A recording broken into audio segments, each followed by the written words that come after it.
Y continuamos con la segunda conferencia magistral programada para esta mañana, ¿no? A cargo de Francisco Sagasti, investigador principal emérito en el Foro Nacional Internacional. El profesor Sagasti tratará el tema el desafío de la empleabilidad de los egresados universitarios y la vinculación universidad-empresa. Invitamos al profesor Sagasti. Muy buenos días. En primer lugar, quiero agradecer esta invitación de Alcube, de esta quinta conferencia internacional. Creo que ya he estado en algunas de ellas anteriormente. Ha sido sumamente interesante y también ha sido muy aleccionador escuchar la presentación del profesor Ignacio Fernández de Lucio, y prácticamente pareciera que nos hemos puesto de acuerdo, porque lo que ustedes verán que voy a continuar expandiendo quizá y profundizando algunas de las ideas que él nos ha planteado anteriormente. Y con miras a ser innovador y hacer algo diferente, he decidido no traer una presentación en PowerPoint. Yo creo que ya estamos un poco cansados de ver todo eso en detalle. La invitación que recibí me dio una oportunidad para revisar algo que hice hace algún tiempo, y mirando algunos de los trabajos y publicaciones anteriores que he hecho, encontré que en 1972, en una conferencia organizada por la Corporación de Promoción Universitaria, la CPU en Santiago de Chile, se tocó el tema del papel de la universidad en el desarrollo científico y tecnológico de América Latina. Hace 45 años por lo menos que veníamos pensando estos temas y todavía le seguimos dando vuelta a este asunto.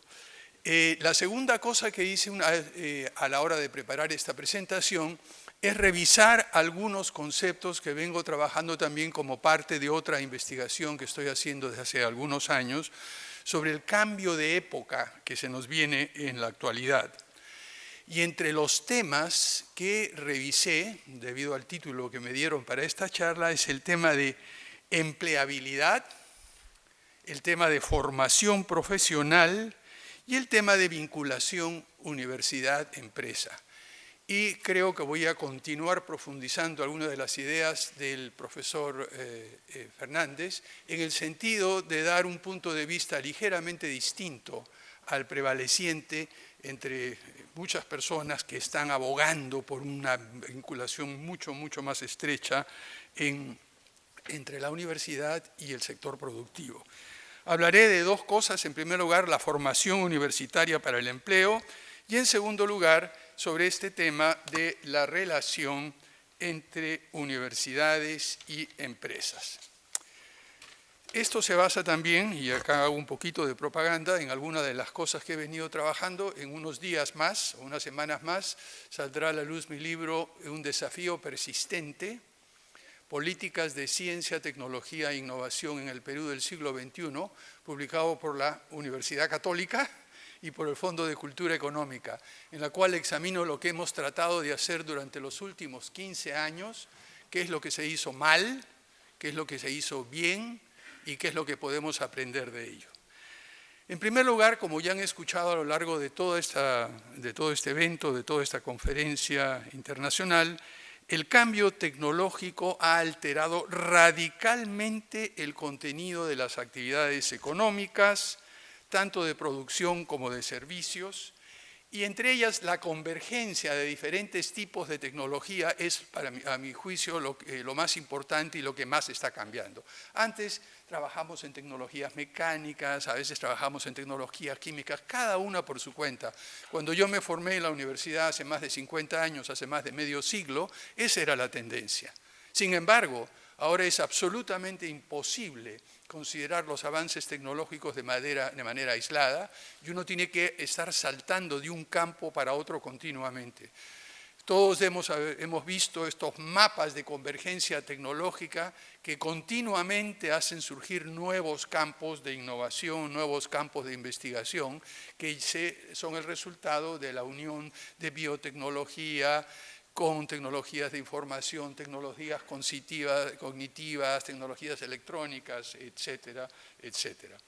Y esto, además de producir cambio tecnológico, también está produciendo cambios sustantivos en nuestra manera de vivir, nuestra manera de convivir, de relacionarnos los unos con los otros.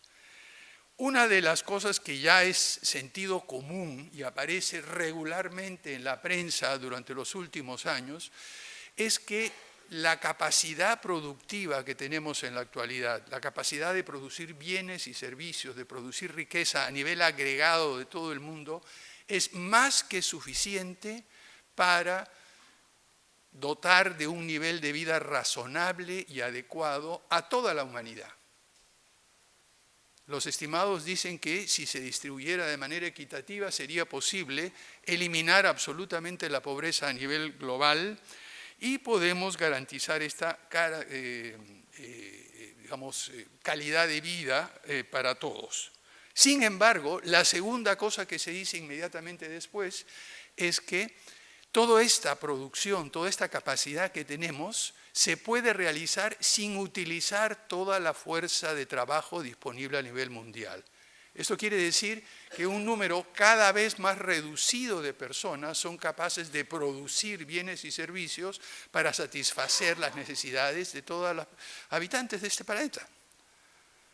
¿Pero qué significa esto? Hasta el momento, el principal mecanismo que tenemos para acceder a ese producto global agregado y poder extraer de ese producto la parte que necesitamos para nuestra vida, para nuestras necesidades, es un invento relativamente reciente en la historia de la humanidad.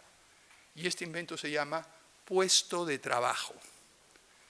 ¿Cómo accedemos? Trabajando, recibiendo una remuneración y a partir de esa remuneración compramos, tenemos acceso a los bienes y servicios que necesitamos, no solamente para sobrevivir, sino también para prosperar, para realmente desarrollarnos plenamente como seres humanos. Pero ¿qué sucede y qué está sucediendo ya en la actualidad cuando en estas actividades productivas, debido a esos avances tecnológicos que hemos mencionado, no se va a generar a nivel mundial el suficiente número de puestos de trabajo, entre comillas, nuevamente, para que todos a través de ese mecanismo tengan acceso a los bienes y servicios que requieren para su pleno desarrollo? Y eso es lo que está empezando a pasar y se ha llamado a esto el desempleo tecnológico. Hemos visto en los últimos años discusiones sobre lo que sucedió en la primera revolución industrial, cómo esto desplazó trabajadores, cómo a su vez esto generó puestos de trabajo distintos, pero por supuesto aquellos que se quedaron sin puestos de trabajo durante su vida, nos olvidamos de ellos porque los puestos de trabajo nuevos que se generaban requerirían otro conjunto de habilidades, otro conjunto de experiencia, etc. Y esto ha venido sucediendo de manera continua. Sin embargo, algo que mencionó el profesor Fernández, es que la escala, la amplitud y el impacto de la revolución tecnológica actual no tiene precedente. Sobre todo porque no solamente estamos desplazando lo que es el trabajo manual, sino también el trabajo intelectual con la inteligencia artificial y todos estos algoritmos que conocemos todos aquellos que tenemos un aparatito como este en la mano y de la cual dependemos desde la mejor manera de llegar aquí, desde donde vivo en La Molina, utilizando Waze, hasta para acordarnos de los cumpleaños de nuestros parientes o amigos lejanos. En fin, lo que está claro es que la institución de puesto de trabajo o empleo estable, que dicho sea de paso, como mencioné anteriormente, tiene menos de 150 años. Surgió a fines del siglo XIX como impacto de la revolución industrial.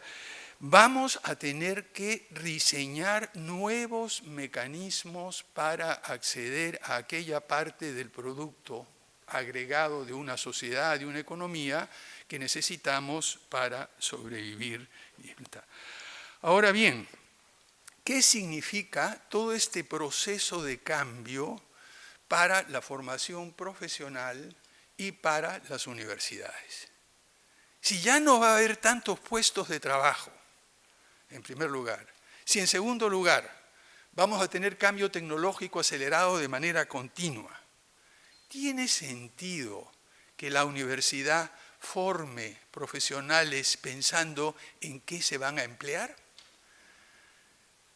Una vez hice una pregunta a un auditorio como este, un poco más pequeño: ¿cuántos de las personas que estaban allí estaban trabajando activamente o habían trabajado activamente utilizando los conocimientos que adquirieron en la universidad?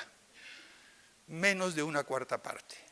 La mayoría de nosotros adquirió conocimientos que o ahora están obsoletos o simplemente no existe, pues, el conocimiento que utilizamos ahora no existía en esa ocasión, o hemos tenido que aprenderlos en el trabajo.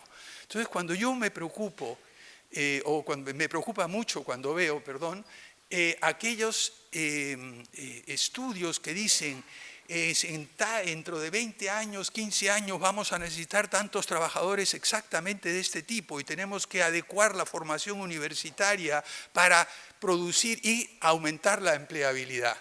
Yo creo que con la velocidad del cambio tecnológico y con las perspectivas que tenemos en el futuro, en los próximos 15 a 20 años sobre todo, ¿qué es el horizonte por el cual tiene que planificar una universidad? Una universidad no se cambia en 4 o 5 años, tiene que pensar en 15, 20 años. Y dicho sea de paso, cualquier cambio institucional significativo tiene que tener ese plazo, ¿no?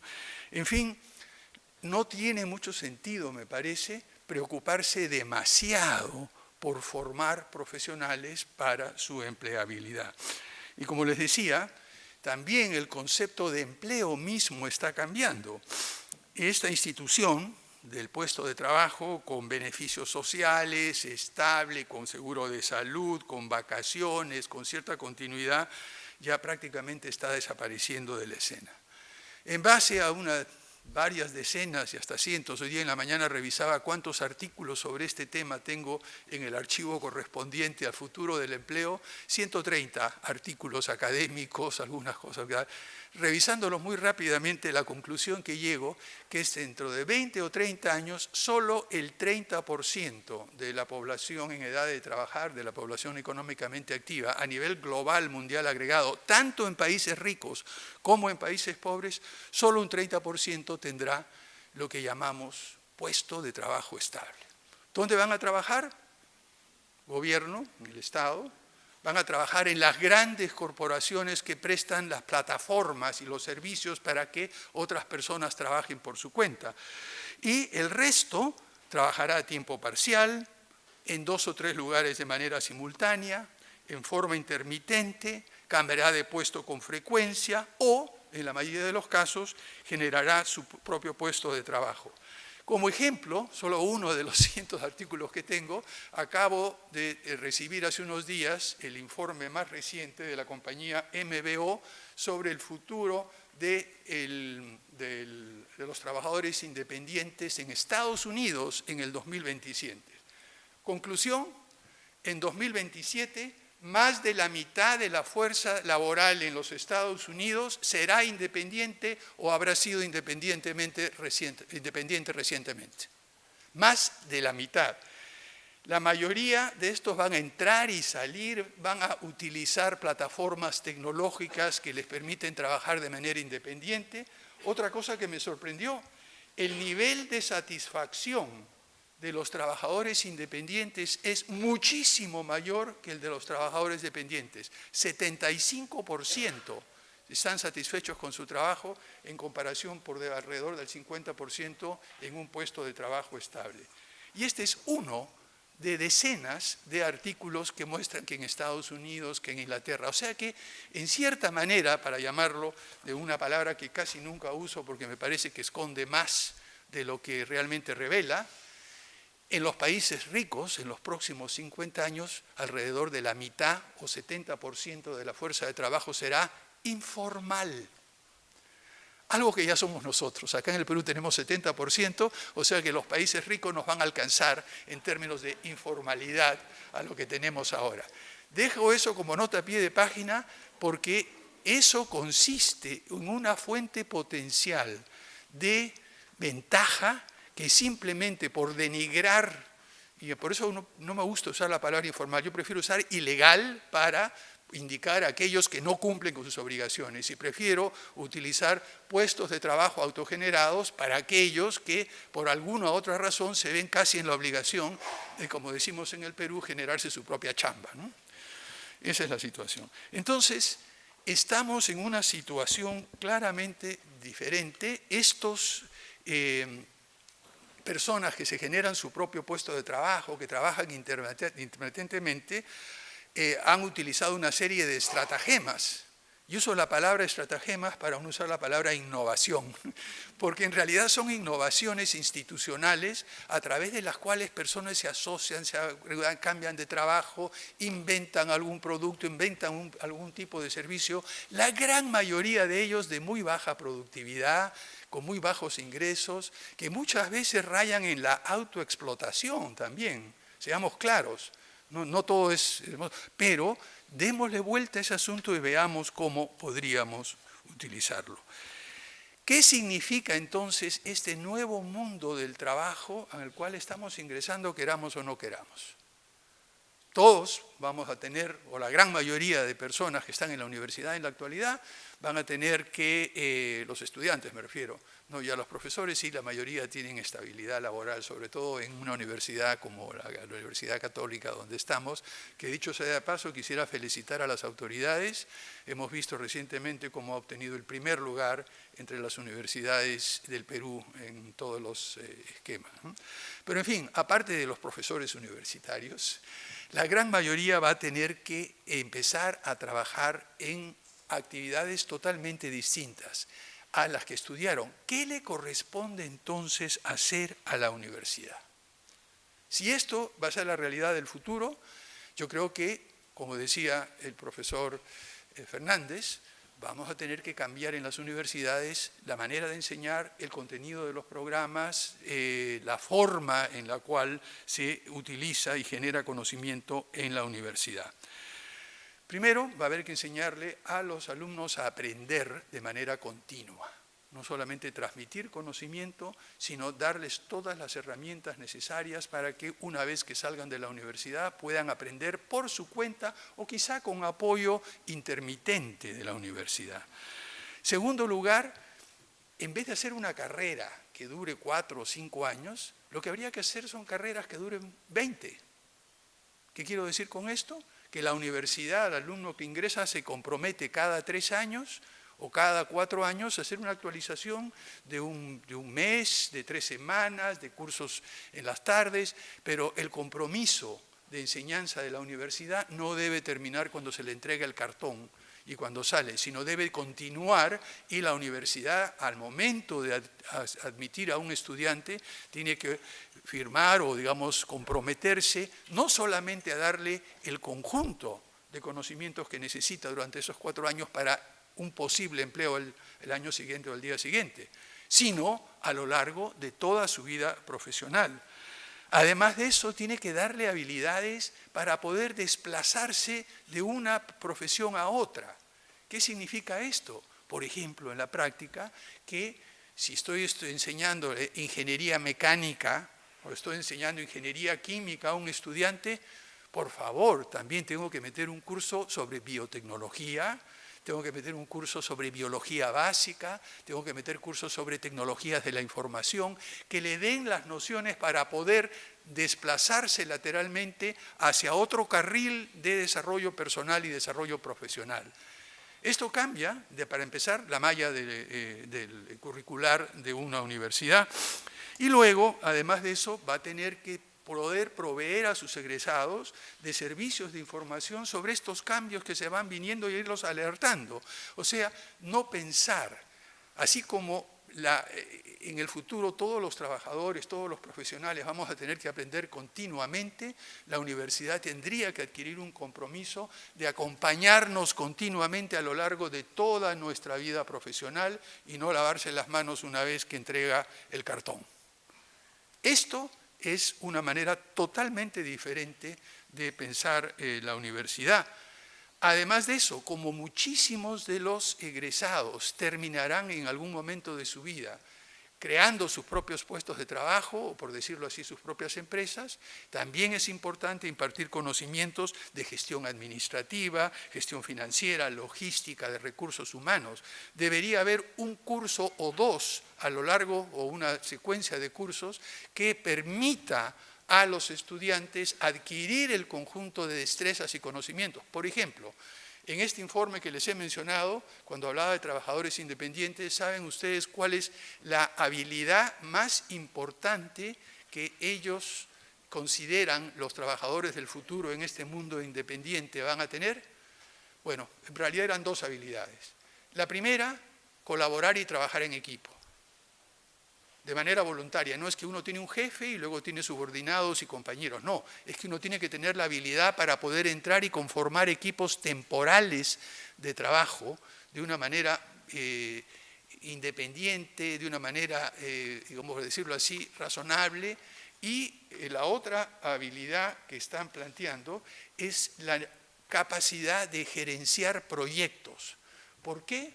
Porque la actividad que van a tener estos profesionales del futuro no va a ser una actividad continua, va a ser intermitente, armada y manejada alrededor de proyectos específicos en los cuales se arman equipos, se traen temporales, trabajan por 2 o 3 años, producen un cierto resultado, se disgrega nuevamente y se reconfigura de maneras totalmente distintas. Algunos de ustedes que han trabajado en temas de consultoría como profesionales independientes saben que eso es lo que se hace. Pero ahora, ¿cuántos de ustedes en su universidad, en su educación, tuvieron alguna indicación, alguna formación sobre cómo manejarse en estos equipos temporales? Ninguna. Simplemente para indicar que si estamos tratando de ver el futuro de la actividad laboral y queremos realmente preparar a los estudiantes de una manera distinta, vamos a tener que tener una serie de innovaciones muy grandes en la forma en las cuales enseñamos en las universidades. La pregunta que hizo usted sobre capacidades digitales precisamente es una de ellas, porque todo este trabajo cooperativo, trabajo independiente, depende en gran medida en la actualidad de la habilidad de utilizar plataformas digitales.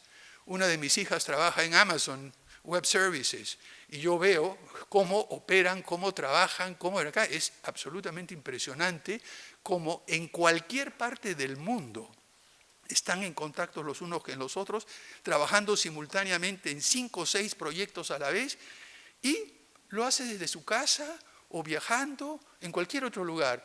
Eso lo aprendió trabajando ya, pero caramba, qué maravilloso sería que las universidades por lo menos dieran una idea y prepararan de alguna forma a estos nuevos profesionales para trabajar de esta manera. En fin, allí quería terminar mis comentarios sobre el tema de formación universitaria en este nuevo mundo que se nos viene y la formación profesional para el trabajo, ¿no? Es decir, considerando que el puesto de trabajo ya prácticamente va a desaparecer como institución. Como una nota a pie de página sobre este tema, como en la actualidad tenemos diseñado pensión, tenemos diseñado acceso a salud, tenemos diseñado acceso a vacaciones, beneficios, amarrados al puesto de trabajo, que cada vez va a ser más escaso o por lo menos no va a mejorar. Cuando yo escucho acá en el Perú, vamos a reducir, nuevamente esa palabrita, la informalidad, digamos, yo preferiría decir, vamos a reducir el porcentaje de trabajadores independientes que no tienen ningún tipo de beneficios, rápidamente me mato de risa. Hace 35 años que venimos diciendo eso y no hemos cambiado en un ápice ese porcentaje. Y los vientos van en contra de cambiarlo, o sea que no lo vamos a cambiar tampoco. Seamos innovadores, seamos realmente innovadores y realistas y pensemos en nuevos arreglos institucionales. Acabo de ver, para mis amigos peruanos, en este caso, recientemente en un artículo periodístico, que esta Comisión de Reforma del Sistema de Pensiones está considerando una idea que me parece genial.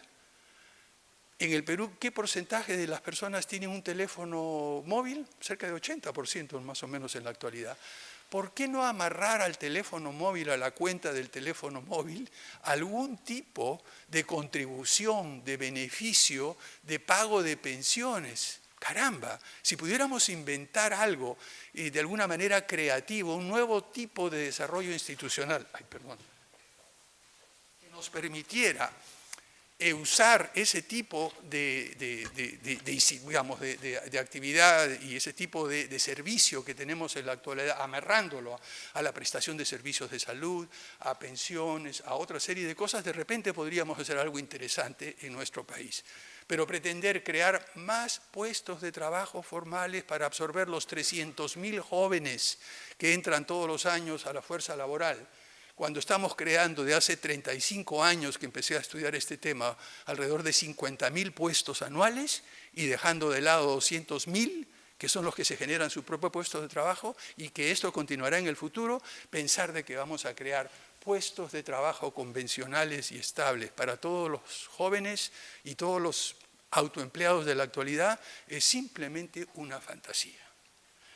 Pasemos ahora al tema de la vinculación universidad-empresa y lo que podríamos decir cómo la universidad puede producir conocimientos para las empresas. Y aquí estoy totalmente de acuerdo con el profesor Fernández. Está muy bien, tratemos de vincular a la universidad con la empresa, pero esta vinculación tiene que hacerse fundamentalmente a través de la formación de profesionales y no necesariamente a través de la transferencia de tecnología, por lo importante que es eso y porque a mí me parece que es importante, no tanto porque las tecnologías van a llegar a la empresa y las van a utilizar, no, sino porque es un mecanismo para formar mejor a nuestros estudiantes, más que el contribuir al desarrollo productivo del país. Esta idea de vincular a la universidad con el sector productivo es una idea bastante antigua, ¿no? Pero, sin embargo, y también va hasta de fines del siglo XIX, pero, sin embargo, por decirlo así, no llegó a adquirir la urgencia o la prioridad que aparentemente tiene en la actualidad hasta hace unos pocos años, yo diría no más de 2 o 3 decenios, ¿no? ¿Por qué? Porque lo que ha empezado a suceder en los países desarrollados, en los países con capacidades tecnológicas avanzadas, como decía el profesor Fernández, es que en algunos campos muy visibles de la actividad productiva se ha producido una convergencia y hasta fusión entre investigación científica, desarrollo tecnológico e innovación productiva. Y el tiempo entre un descubrimiento científico y su aplicación económica a través de la empresa se ha ido reduciendo a medida que pasa el tiempo. Esto es lo más visible en biotecnología, en la industria farmacéutica, en la industria electrónica, en la industria de la energía avanzada, etcétera, en la cual las investigaciones básicas muy rápidamente llegan a convertirse en desarrollos tecnológicos y estos desarrollos tecnológicos, después de mucha prueba y error, después de mucha investigación, pasan a ser innovaciones productivas. Entonces nosotros tenemos nuestros ojos fijos en eso y vemos que si juntamos a la investigación básica en las universidades con el desarrollo tecnológico, a veces en la universidad, a veces en la empresa, innovación, esto nos va a sacar adelante. Pero en realidad no es así. Como bien ha dicho el profesor Fernández, en la gran mayoría de las actividades productivas de países como España, y más aún como el Perú y los de América Latina, la vinculación entre investigación básica, desarrollo tecnológico e innovación empresarial es bastante limitada. La innovación empresarial se produce fundamentalmente, y todas las estadísticas en nuestro país lo demuestran y lo comprueban cada vez que se hace algún estudio, la innovación tecnológica se produce a través de la compra de maquinaria y equipo y de la compra de tecnología del exterior. ¿Debe la universidad realmente invertir mucho tiempo y mucho esfuerzo en tratar de que sus investigaciones y los resultados lleguen a las empresas? Puede ser. Hay algunos casos en los cuales esto sí puede dar. Yo diría Por ejemplo, el caso de productos naturales, en algunos de los cuales se está investigando en esta universidad, en la Universidad Cayetana Heredia, en la Universidad Agraria, por una razón muy sencilla.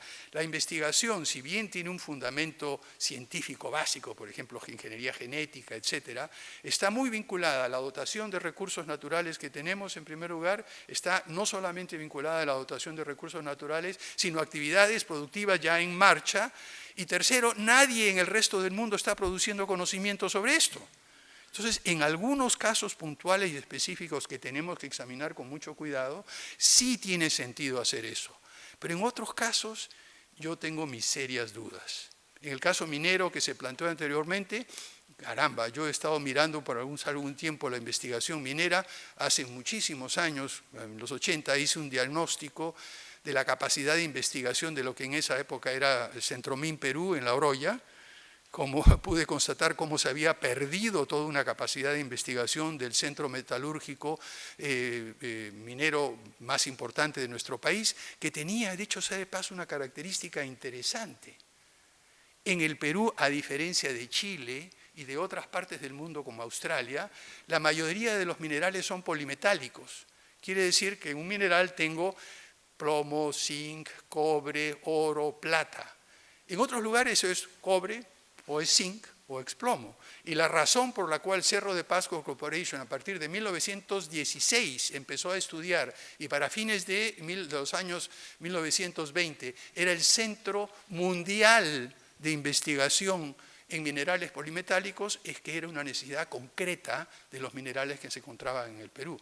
Entonces, si hubiera que investigar algo, bueno, caramba, sigamos esa ruta, a ver cómo podemos desarrollar tecnologías muy avanzadas, biotecnologías, lixiviación bacteriana, toda esta serie de cosas para minerales polimetálicos. ¿Por qué? Porque en otras partes no existen.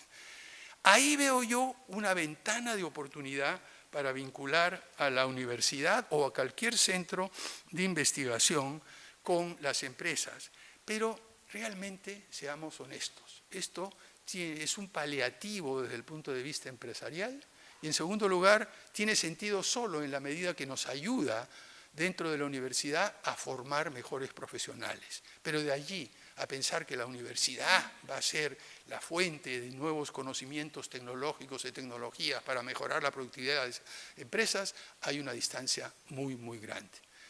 Lo que nos falta en el Perú y en muchos países de América Latina es un conjunto de instituciones que existen en otras partes del mundo que se encargan de tomar los resultados de la investigación y transformarlos. Hace muchos años, cuando estaba trabajando en enfoque de sistemas para la política científica y tecnológica, hablaba de lo que era conocimiento básico, conocimiento potencialmente utilizable y conocimiento listo para utilizar. El conocimiento listo para utilizar es el que la empresa puede absorber e incorporar directamente. El conocimiento básico es el que da el fundamento teórico para entender y el conocimiento potencialmente utilizable es aquel que se desarrolla en universidades, en centros de investigación, etc. Lo que nos falta es el conjunto de instituciones que no existen en la medida requerida en nuestro país, capaces de transformar el conocimiento básico y conocimiento potencialmente utilizable en conocimiento listo para ser utilizado en actividades productivas y de servicios.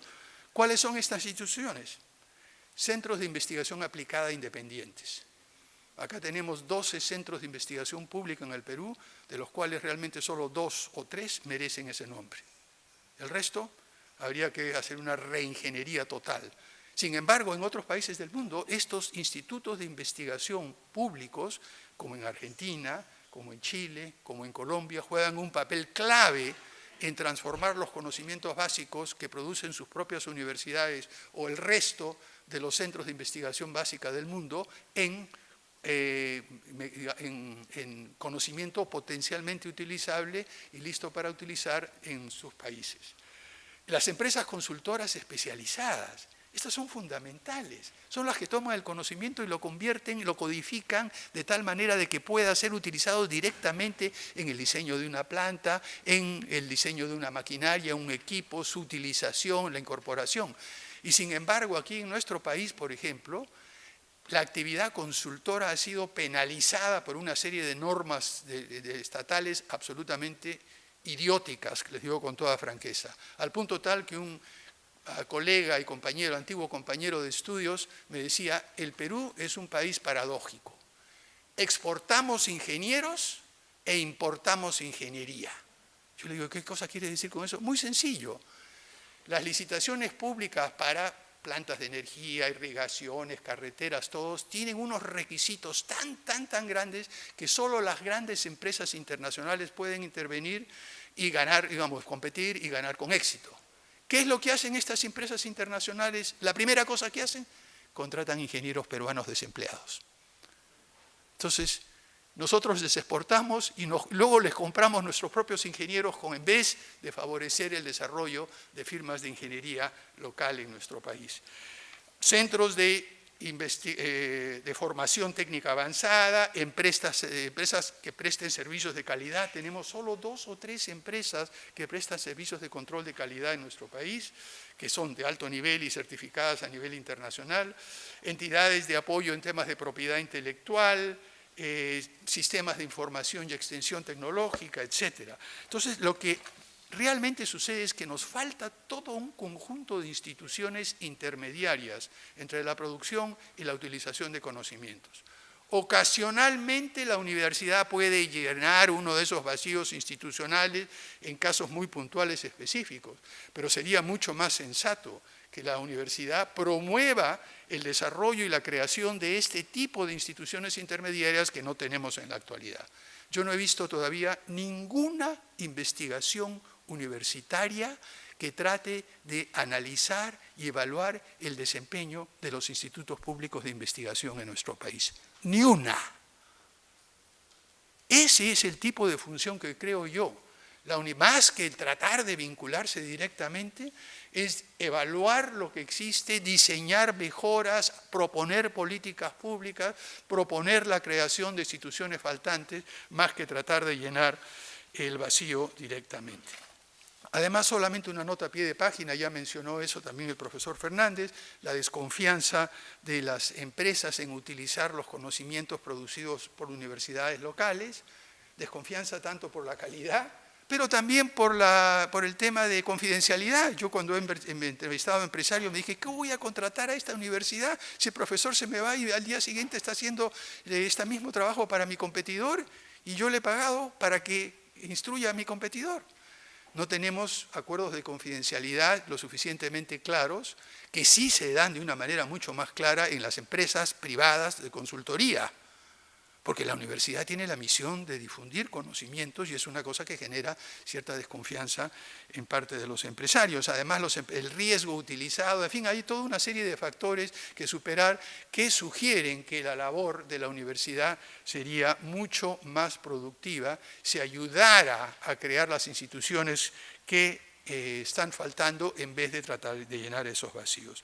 Quisiera terminar simplemente con unas conclusiones de carácter general sobre estos 2 tipos de cambio. El primero es el tema de cambios en la formación profesional, cambios en el futuro del empleo, todo lo que se nos viene mucho más adelante. Ese es un primer conjunto de cambios. Y en segundo lugar, los cambios que son necesarios para poder cerrar la brecha entre la producción de conocimientos locales y la adaptación de conocimientos de fuera, pero haciéndolo localmente para satisfacer las necesidades de la empresa, que muchas veces la ponen bajo el rubro de vinculación universidad-empresa. Aparte de estos 2 temas, yo creo que la universidad, como bien decía al final de su exposición el profesor Fernández de Lucio, tiene la función de hacer una reflexión más profunda, más sistemática, más orientada hacia el futuro sobre el papel de la universidad en este nuevo mundo laboral, en este nuevo mundo tecnológico que se nos avecina. Y yo creo que el papel principal, más que tratar de formar profesionales para que consigan puestos de trabajo, que sabemos eso van a cambiar radicalmente y la formación que les damos no va a ser la que al final necesiten o terminen utilizando en el futuro.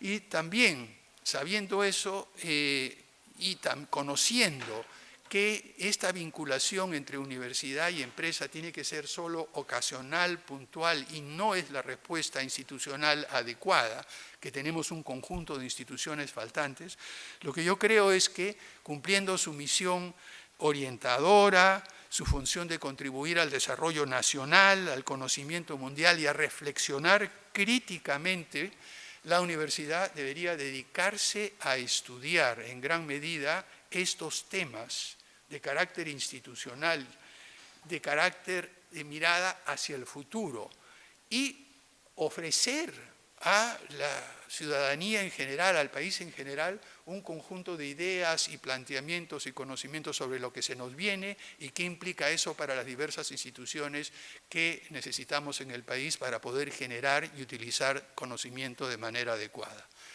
Con esto quisiera terminar y encantado de contestar algunas preguntas que ustedes consideren hacer. Bien, mire, trataré, no puedo agruparlas todas, trataré de contestar algunas de manera telegráfica, así es que encantado, si en cualquier otro momento quieren ustedes una ampliación, tendré a través de mi página web, pueden ubicarme sin ningún problema. Hay una pregunta, la primera es ¿cuál debe ser la función de los programas de posgrado respecto a la formación para el sector productivo? Dice aquí. Lo mismo que decía anteriormente, los programas de posgrado, yo creo que si consideramos esta idea de formación continua a lo largo de toda la vida profesional, debieran hacerse de manera mucho más puntual, mucho más específica, dependiendo de la rama de actividad en que está uno. Si yo soy un ingeniero mecánico, lo que quisiera saber es qué es lo que ha pasado con automatización, cómo está evolucionando esto. Ya en mi época eran las máquinas de control numérico, ya, pero eso pasó a la historia. En fin, yo quisiera saber cada cierto tiempo en un programa de posgrado, una vez que me entregaron mi cartón, qué es lo que está sucediendo en el campo específico en el cual estoy desempeñándome, porque de repente no es el mismo que estudié. Entonces tendríamos que pensar en unos posgrados mucho más modulares y aquí es donde hay oportunidades sumamente interesantes para la educación a distancia mezclada con la educación presencial. O sea que habría que pensar eso. Y ahí paso directamente al tema de la ley universitaria que en este contexto. La ley universitaria lo que hace es codificar, introducir algunos cambios necesarios exclusivamente en el tema de calidad, pero como todas las leyes en nuestro país y en muchos países de América Latina, son excesivamente reglamentaristas. El legislador está pensando, ¿cómo puedo evitar este comportamiento específico y todo? Y al hacerlo, nos amarran. Y amarran a todos. La ley universitaria en ese sentido, por ejemplo, les doy un ejemplo muy claro. Las universidades públicas tienen que pagarle a sus profesores de acuerdo a la escala de los magistrados del Poder Judicial. Una ley que no se ha cumplido porque es imposible financieramente, pero está en la ley. ¿Por qué? ¿Y por qué los magistrados del Poder Judicial? ¿Por qué no los policías? ¿Por qué no pagarle lo mismo que pagarle, a qué le voy a decir yo, a los empleados de aduanas?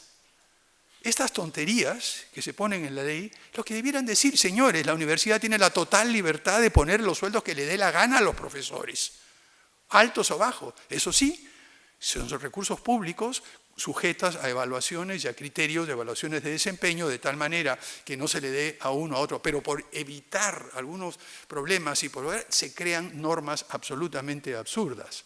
Y no solo esas, hay la norma de los 70 años para los profesores, como yo tengo 73, eso ya empieza a preocuparme, pero no enseño en una universidad pública, así es que no me afecta directamente. Pero en fin, la ley universitaria va en la dirección correcta en el sentido de insistir en calidad, pero va en una dirección correcta de una manera totalmente absurda, como lo hacen todas las leyes que nuestros ilustres legisladores pasan en la mayoría de países de la región. ¿Cómo analizar la percepción y valoración que tienen los estudiantes universitarios sobre sus posibilidades de encontrar empleo a corto plazo? Bien, muy claro, ahora ya tenemos un portal sobre empleo de corto plazo que sirve para saber cuáles son las profesiones que están en demanda ahorita y cuánto están pagando. Suficiente, no necesitamos nada más, cada uno tome su decisión, pero eso sí, que se dé cuenta que no va dentro de 4, 5, 7 años primero, tener un puesto de trabajo como el que está accediendo en la actualidad, ni le van a pagar lo mismo. Que tiene que esperar mucho más inestabilidad y mucho más cambios radicales en lo que es el trabajo.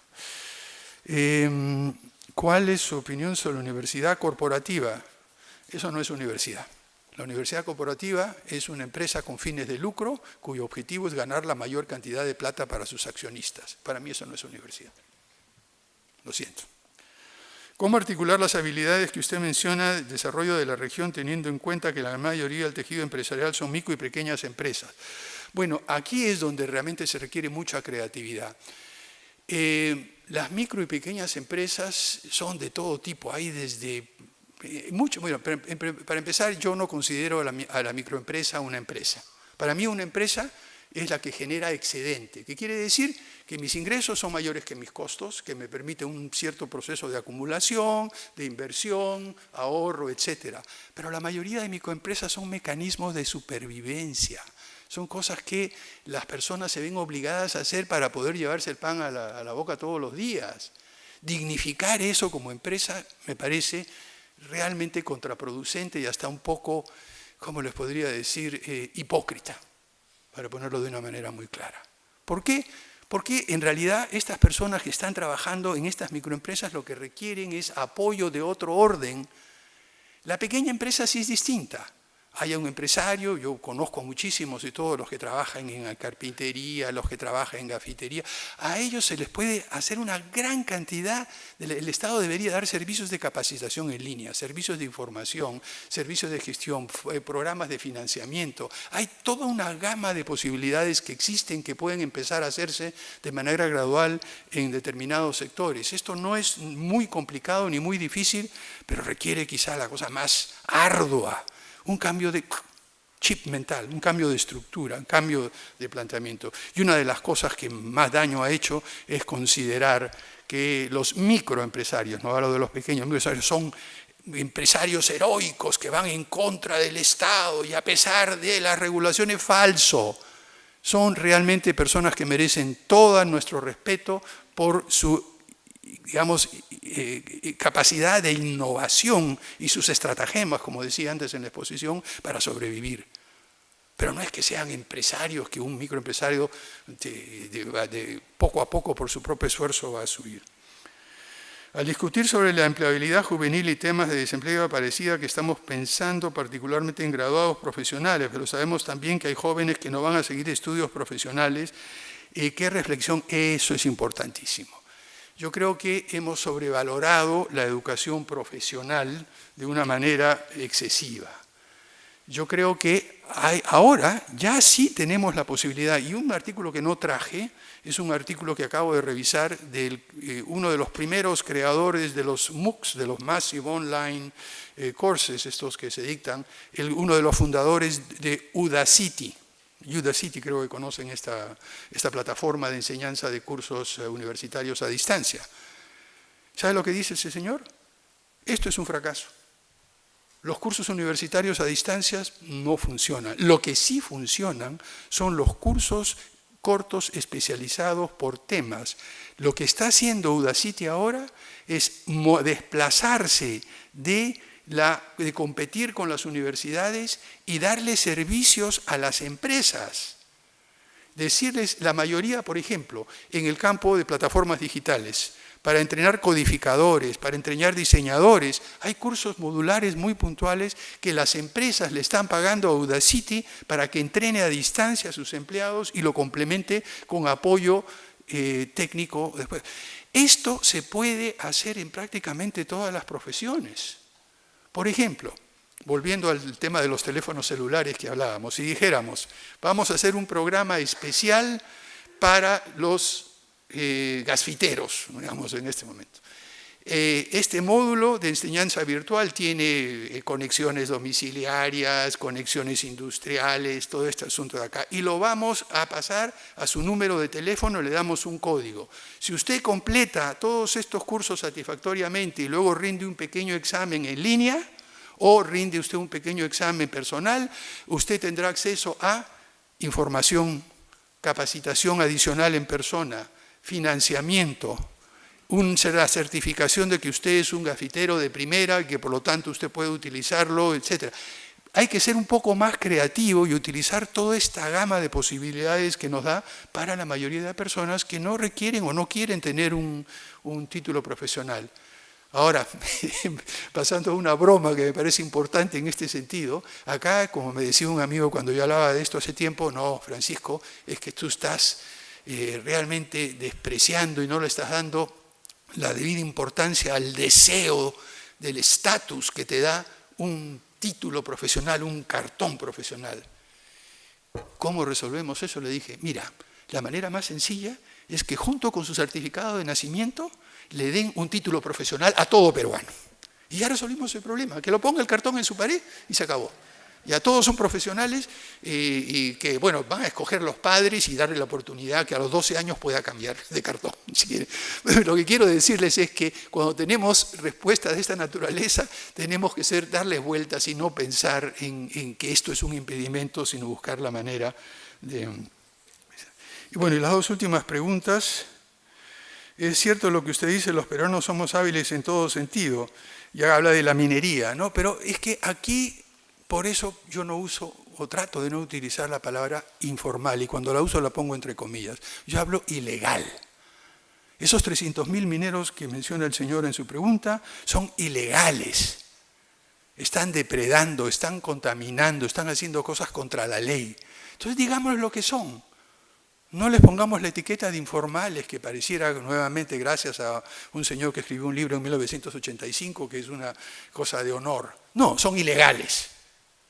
Entonces, tratémoslas como personas que están violando la ley y veamos qué es lo que se puede hacer, darles otras oportunidades dentro de su mismo sector, en otros sectores, pero para eso deberíamos tener realmente un Estado capaz de poder hacer cumplir las leyes, sobre todo en esas zonas más alejadas. Y la última que creo que me queda es, ¿usted considera que la ley 30220 es la oportunidad de generar emprendedores del país? Ilústreme, yo tengo muy mala memoria. ¿Cuál es la ley 30220? La universitaria. Imagina, yo la conozco como ley universitaria, Fabiola. ¿Es la oportunidad de generar emprendedores que el país necesita? No. La ley universitaria, la ley 30220, no tiene que ver nada con los empresarios. Y gracias, todos los días se aprende algo. Señores, muchísimas gracias. Le toca el turno, creo, ahora.